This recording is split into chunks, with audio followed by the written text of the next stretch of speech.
प्राथमिक विद्यालय कथा कहते सरकारी स्तर में टीचर ना बोली कहते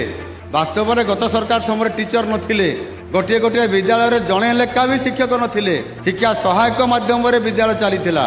मुझे विधानसभा प्रश्न करी आज आम सरकार आसिला परे शिक्षक नियुक्ति को आम प्राथमिकता देलु एवं वर्तमान सुधा ये 2 वर्ष मध्य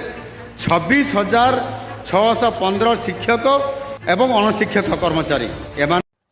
आपण मान तो निहाती भल भाव यही बाबू को चिन्ह थे ये होती आम ओडिशार बीजेपी सरकार लोकप्रिय मुख्यमंत्री मोहन चरण माझी सार किंतु एठी से कहते विगत 24 वर्ष सरकार पूर्वतन मुख्यमंत्री नवीन पट्टनायक सार कि स्कूल खोली किंतु सठिक स्कूल रे मध्य टीचर जोगाई पार नथिले। आज्ञा आमे जानिचु से विगत 24 वर्ष सरकार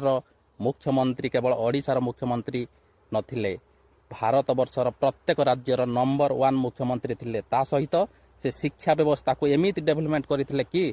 आपण केबे भी स्वप्न रे मध्य करि परिबेने। 5T योजना स्मार्ट क्लास करने सहित स्मार्ट टेक्नोलोजी सहित प्राइवेट स्कूल को मध्य पछरे पकाई से स्मार्ट क्लास सहित समस्त स्कूल सरकारी स्कूल को स्मार्ट बनवा सहित प्रत्येक छात्र छात्री केमिति डेवलपमेंट सहित शिक्षा व्यवस्था पाइबे ता सहित